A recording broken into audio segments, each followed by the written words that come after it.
Ashamaa harka fuudhee kabajamoota hordoftoota daawwattoota koo nagaan koo kabajaaf jaalala bakka isin jirtanitti isin bira naaf haa ga'u isiniin jechuun jaaladha. Egaan kabajamoo hordoftoota koo yeroo darbee seenaa qormaata jireenyaa mata dureen isaa hawwii milkii dhabe jedhu isin biraan gahaan ture. Guyyaa har'aa kana immoo kutaa sadaffaa akka itti aanu kanatti isin biraan gahuuf jira. Isinis akka hordoftan akka dhaggeeffattan kabajaaf jaalalaan isin affeereen jira. Hawwii milkii dhabe kutaa sadaffaa.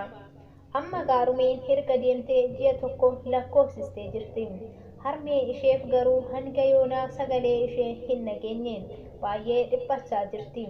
Gaarumeen harmee ishee bilbilaan quunnamuuf hin yaaddeen garuu haalli hin mijanneef ture. Guyyaa muraasa booda yeroo harmee isheef bilbiltu harmeen ishee hin amanne turte. Hanga kana hunda osoo hin bilbilneef turuu ishiin waan baay'ee ishee yaachiseefidha. Gaarumeenis homtuu akka ishee hin mudatinii fi nagaadhumaan akka achi geesse itti himte. Harmeen ishees sagalee ishee dhaga'uu qofaaf baay'ee gammadde waliinis haasa'anii haala jiruu walitti himanii. Yoon dafee siif bilbiluu baadhes harmee koo naaf hin yaadin jettee nagaa walitti dhaammatanii gargar bahanii. Harmeen ishee garuu sagalee ishee dhaga'uu qofaafuu baay'ee gammadde. Yaa ta'u malee dhala ofii ofirraa fageessanii akkasumallee biyya ofii keessaa fagaatanii nama hin beekne fi biyya hin beekne keessa jiraachuun gaarumeen baay'ee dhiphina guddaa itti ta'ee jira.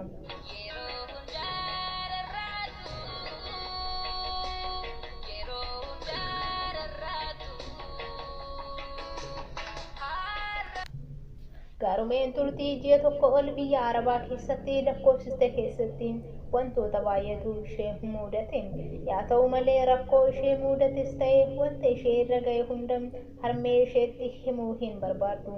Sababbiin isaatiis harmeen ishee akka jalaa dhiphattu waan hin barbaanneef wanti hunduu akka itti mijatee fi gaarii akka ta'e qofa itti himuudhaaf waadaa ofiif galtee jirti.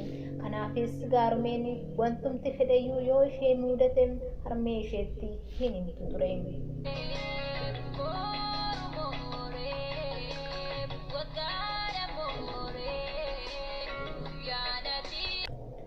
Akkuma beekamu yeroo jalqaba biyya ofii keessaa maatii ofii, firoottan ofii, hiriyoota ofii gataniin biyya keessaa gara biyya Arabaatti godaanan wanta baay'eetu nama rakkisa.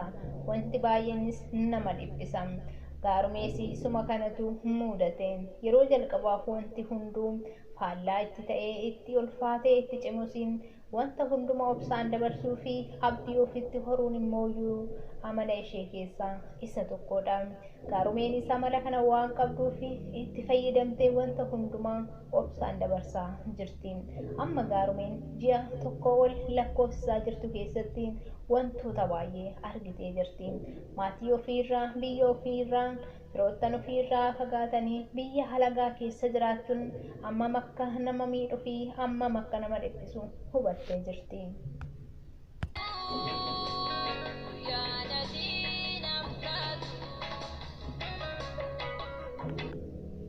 Harmeen ishees dhala ishee ofirraa fageessitee kophaa ishee ta'uu isheef wanti baay'een isheetti dhaga'amus obsaan dabarsaa jirti.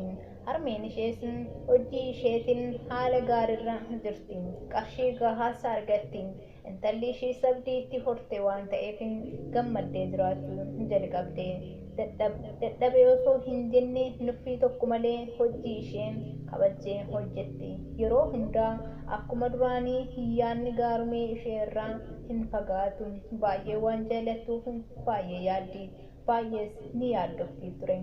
Biyya ormaa kanuma ormaati. Namni ormaas ormumaam. Dhala koo fayyaa qofa naaf ta'e jettee yeroo hundaa maqaa ishee kaaftee dudubbatti ture.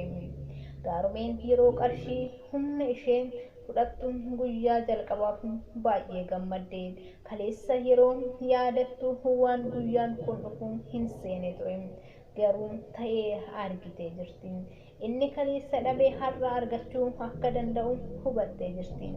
Akkuma miindaa ishee jalqabaa fudhatteen harmee isheefis ergitee jirti.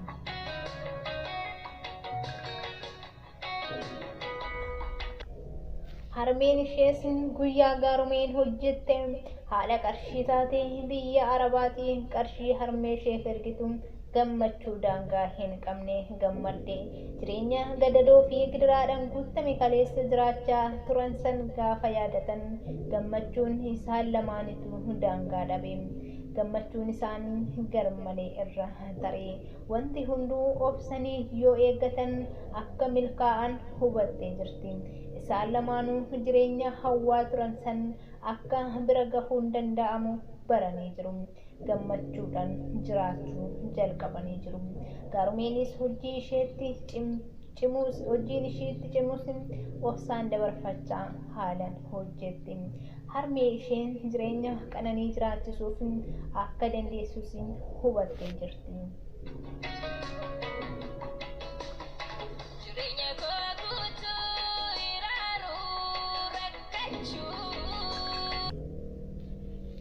Namni kaayyoo qabu hunduu milkaa'uu akka danda'us ragaa baati.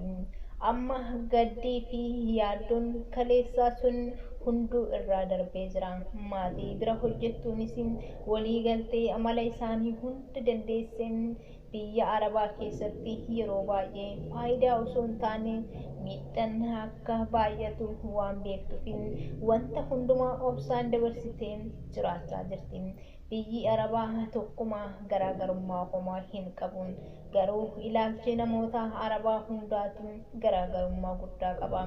Akkuma biyya keenya keessatti nama ilaalcha gaarii qabuu fi ilaalcha badaa qabu jiru biyya Arabaa keessattis maatii gaarii fi badaan kan akka dhala namaatti nama hin laalles baay'eetu jira. Kan akka dhala namaatti namaaf hin yaannes baay'eetu jira.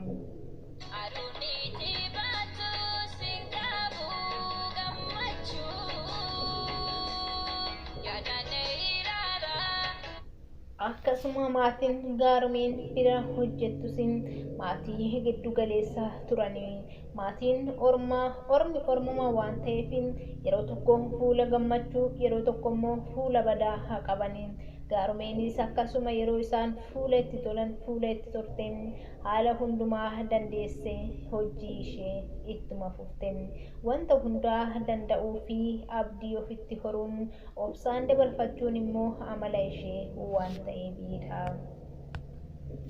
Amma yeroonis yeroodhaan guyyaanis guyyaadhaan jiinis ji'aan sokkee gaarumeen erga biyya Arabaa deemtee waggaa tokko lakkoofsistee jirti.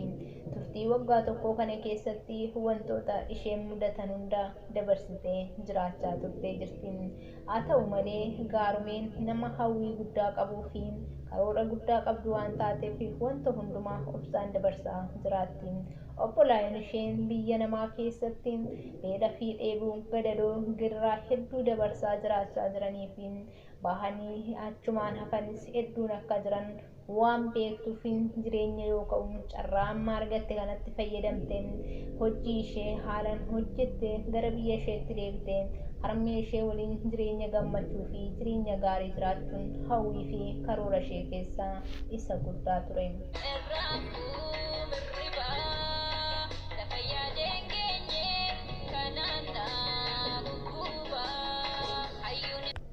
Sababiin isaatis namoonni carraa amma gaarumeen argatte kana hin argatin baay'eetu jira.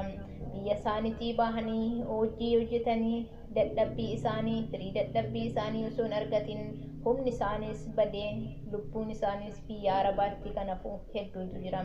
Namoota biyya Arabaa deemanii baay'ee isaanii keessaa nama muraasatu abbaa carraa ta'ee kaayyoo fi karoorri isaanii galma gaafi. Kuuwwan isaanii garuu sababoota garaa garaatiin biyya isaaniitii bahanii biyya namaa keessatti lubbuun isaanii kan darbutu jira. Kanaafuu gaarumeen carraa argatte kanatti fayyadamte gammachuudhaan jiraachuu akka qabdu ofirratti murteessite. Jireenyi biyya namaa fi jireenyi mana namaa gammachuu namaa kennuu baatus wantoota ishee amma isheen argatte kana hin argatin gaafa laattu garuu gammaddee jiraatti. Namoonni gariin wanta nyaatanii lubbuu isaanii tursiifatanii iyyuu dhabanii yeroo karaa irratti ba'anii kadhatanii fi yoo ka'u akka gataatti yeroo karaa irratti gataman yeroo argituu fi yeroo dhageessu waan baay'ee keessa ishee quuquuf carraa argadhe kanatti fayyadamee jireenya koo fi harmee kootiin jijjiiruun qaba jettee wanta hundumaa abdiidhaan eeggachaa akkasumallee wanta ishee mudate hunda obsaan dabarsaa hojii ishee ittuma fuftee jirti.